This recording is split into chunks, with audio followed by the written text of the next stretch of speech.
Welcome back to another video where I remake AI trends using real crafting techniques. This time, I want to tackle the paint tube squeezing format. You've probably seen these clips where someone squeezes a tube of toothpaste or paint and the liquid inside magically transforms into a cute animal. To make this in real life, I want to use two different mechanics from previous videos. One is creating a custom squishy using polymer clay that's soft enough to slide through the tube, and the second technique is to film the clip in reverse like I did with the tongue for the niche fruits.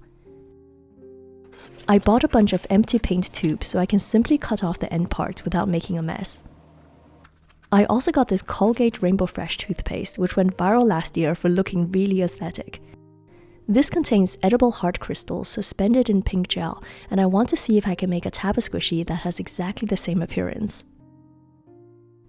The biggest challenge in this video will be creating a shape that is streamlined enough to get pulled through the tube, but also recognizable enough so it looks like one of those AI transformations.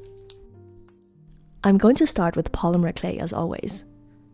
One thing I learned from making the niche fruit tongues is that you have to have an extremely long handle if you want to grab and pull a taba through something. So it's definitely not possible to use existing squishies for this because the shape has to be customized to fit the tube. I'm starting with a seal, which seems like an easy shape to pull without ripping. I'm also going to cut away the side of the body that we don't see on camera in order to reduce the diameter that's going through the tube opening. For the toothpaste squishy, I'm going with a bird design and also cutting off as much as possible from the side we don't get to see. These are the finished shapes, and you can see the tail bit is twice as long as the body. They're also asymmetrical, which is usually not a good thing in DIYs, but in this case, the final pieces have to be fully optimized for a mechanical movement rather than something to be played with. After baking these, I'm going to make a mold using silicone putty. I'm using the same side that will be facing away from the camera as the top part, since it doesn't matter if there are any imperfections here. Another potential problem is that the squishy needs to stay upright by itself. I feel the seal is going to be okay, but I'm a bit worried about the bird. This one is always going to be more fragile, and if the taba is too soft, then it will simply stretch instead of moving as one piece. I'm going to start with this thick cream texture silicone for the seal to make it even heavier. The translucent white color actually looks perfect, so I'm going to skip adding any pigment. I'm going to pour this into the mold and leave it for 24 hours. The next squishy is a bit more experimental. I want to use a clear tab of silicone and then color match it to resemble the toothpaste. The base color is obviously pink, but I feel that this one has a desaturated grayish undertone. This is tricky to replicate in a transparent gel, but I'm trying my best by adding a tiny bit of black pigment. The first attempt wasn't very noticeable, so I decided to add more, but unfortunately this one went way too far. However, this is a good base for mixing into a new batch, and I'm just going to add it really carefully until I get the dusty pink color of the toothpaste. This looks pretty similar now, so I'm going to pour it into the mold. To create the details, I'm actually removing these hard crystals one by one to reuse in the squishy. At first glance, these look like glitter, which probably explains why the toothpaste went so viral. But they're actually made from a paper-like material and they're called cooling crystals, so I'm guessing it's something edible similar to the sprinkles inside chewing gum. These were surprisingly easy to take out of the toothpaste, and I can wipe them dry without any damage. Once I have enough, I'm arranging them carefully inside the taba. My biggest worry is that these hearts would end up dissolving or falling apart, but they're surprisingly robust. They held up extremely well inside the silicone. Some of the leftover hearts did dry up and dissolve, so they're definitely biodegradable. Now it's time to demold these.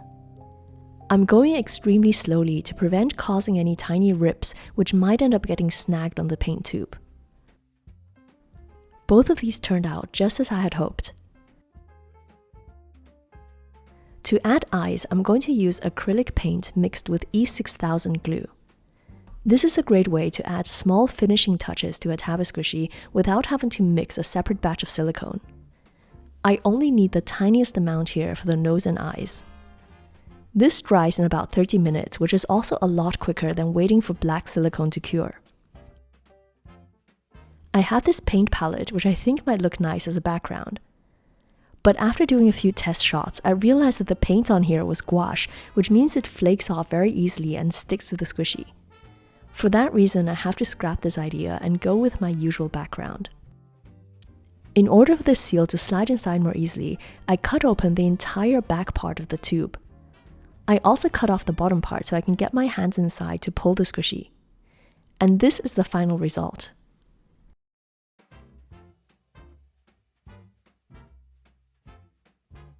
My biggest worry was that the seal wouldn't go inside at all and just end up getting stretched or broken. However, this movement is fairly smooth and I'm very happy with it. The only tiny issue is that the final part of the body snaps inside very quickly because of the pressure around the edge. When played in reverse, this makes the animal look like it pops out of nowhere. In those AI videos, the initial part is very slow and deliberate. I filmed this several times and I had better results in these clips here.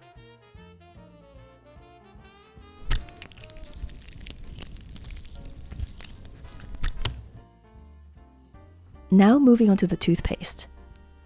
This one is trickier because I want the bird to sit on a toothbrush. I initially thought about squeezing the toothpaste out first and then transitioning the shape to a taba in post-production, but this proved to be too complex. One of the rules I have for these AI videos is that I can only use the most basic editing techniques like changing the speed, reversing a clip, or adding extra sound effects. I don't want to go into special effects or CGI because that would almost be like cheating. The whole fun in these videos is trying to work within the limitations of real-world physics.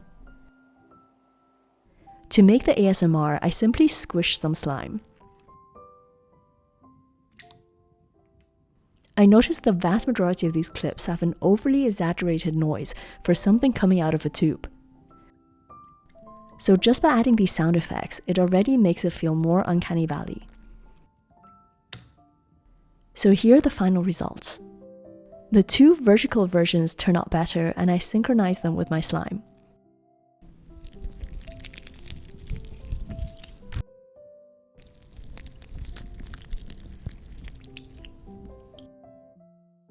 If you enjoy this and want to see more unusual AI remakes, then please be sure to subscribe.